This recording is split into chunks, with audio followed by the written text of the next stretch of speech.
di sebuah desa kecil yang tenang pada tahun 1997, hiduplah seorang janda muda bernama Ratih.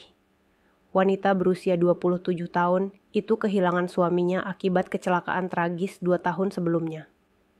Meski muda, Ratih dikenal sebagai sosok mandiri dan pekerja keras. Ia membuka warung kecil di depan rumahnya untuk menghidupi dirinya sendiri. Namun, hidup Ratih tidak selalu berjalan mulus. Sebagai seorang janda muda dengan wajah cantik, ia sering menjadi bahan perbincangan para tetangga. Beberapa orang iri dengan kecantikan dan keteguhan hatinya, sementara yang lain hanya mencari hiburan dengan menyebarkan gosip tentang dirinya. Pada suatu pagi yang cerah, fitnah itu dimulai.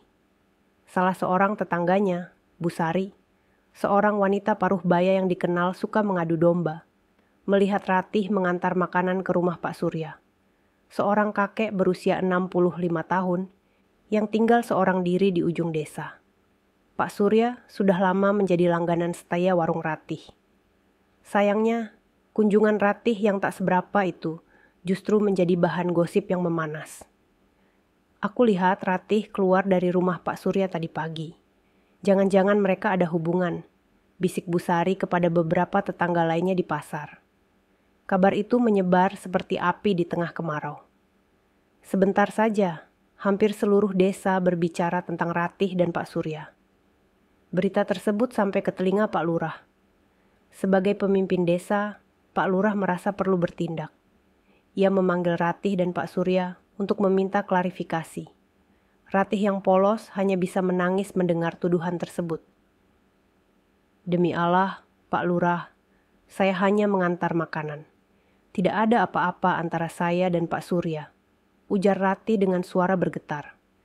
Namun, desakan masyarakat membuat pembelaannya tidak dianggap. Pak Surya, yang merasa bersalah karena Ratih terkena fitnah akibat dirinya, mencoba menjelaskan. Namun, usianya yang sudah renta membuat kata-katanya dianggap tidak meyakinkan oleh warga. Tekanan sosial semakin kuat. Gosip berlanjut dan nama baik Ratih semakin tercoreng. Ia tidak lagi memiliki pelanggan di warungnya.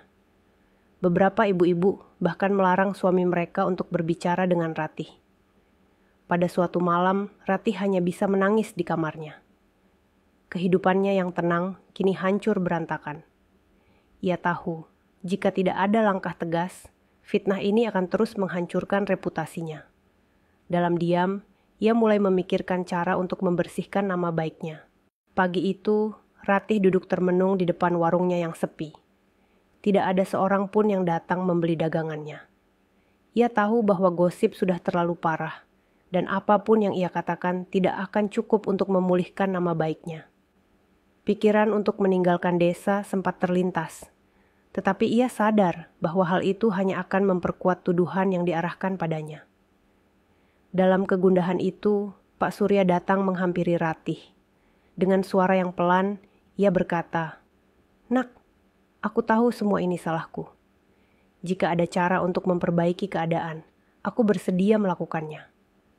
Ratih hanya bisa tersenyum lemah. Ia tahu bahwa kebaikan hati Pak Surya tidak akan cukup untuk mengubah pandangan masyarakat. Hari-hari berlalu, dan tekanan dari warga semakin meningkat.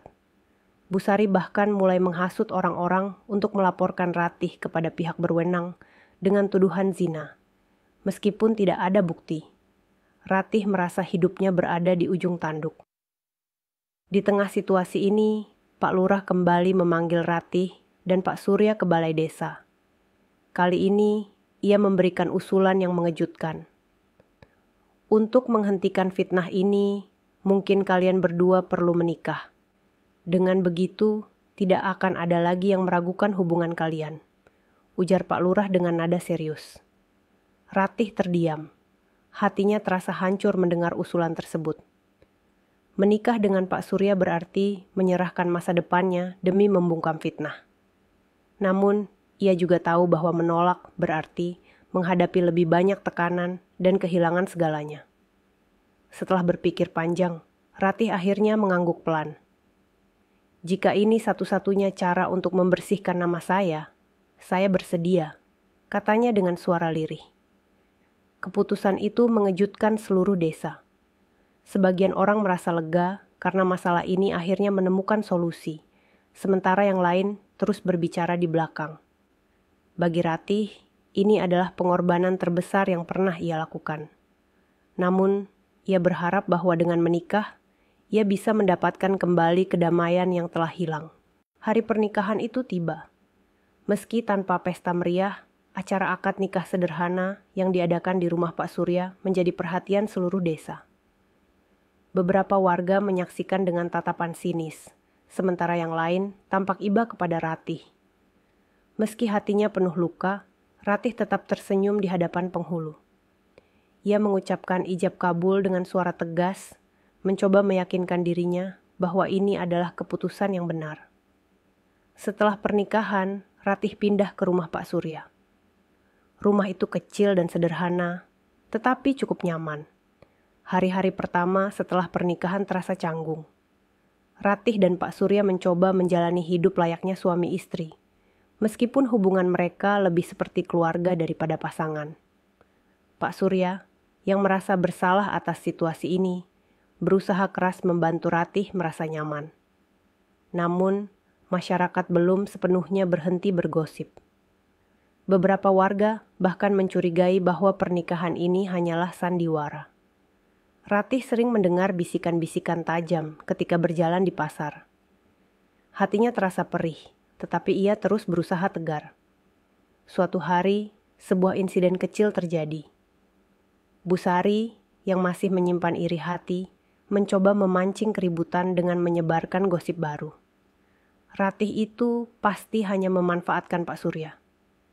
Tunggu saja, dia pasti akan meninggalkan kakek tua itu setelah bosan, katanya dengan nada sinis. Gosip ini kembali membuat Ratih tertekan. Pak Surya, yang mendengar tentang hal ini, memutuskan untuk mengambil sikap. Ia mengumpulkan beberapa tokoh desa dan meminta mereka berhenti menyebarkan fitnah. Ratih sudah cukup menderita. Jangan lagi kalian menyakitinya. Ia adalah istriku sekarang, dan aku bertanggung jawab atasnya, kata Pak Surya dengan suara tegas. Pernyataan ini membuat beberapa warga merasa malu dan mulai mengubah pandangan mereka. Meski perlahan mendapat dukungan dari beberapa orang, Ratih tahu bahwa membangun kembali nama baiknya membutuhkan waktu. Ia memutuskan untuk membuka kembali warungnya, kali ini dengan bantuan Pak Surya. Awalnya, hanya sedikit orang yang datang, tetapi seiring waktu, warung itu mulai ramai kembali. Warga yang dulunya menghina Ratih, kini melihat ketulusan dan kerja kerasnya. Hari demi hari, Ratih mulai menerima kenyataan hidup barunya. Ia belajar menghargai kebijaksanaan dan kebaikan hati Pak Surya. Sementara Pak Surya merasa bersyukur memiliki seseorang yang memperhatikannya di masa tuanya. Meski pernikahan mereka berawal dari fitnah, hubungan mereka tumbuh menjadi saling pengertian dan penghormatan. Pada akhirnya, Ratih berhasil membersihkan nama baiknya. Ia menyadari bahwa hidup tidak selalu berjalan sesuai rencana, tetapi dengan keteguhan hati dan pengorbanan, ia mampu melewati badai yang menghancurkan. Meski perjalanan ini berat, Ratih menemukan kekuatan baru dalam dirinya dan menjalani hidup dengan kepala tegak.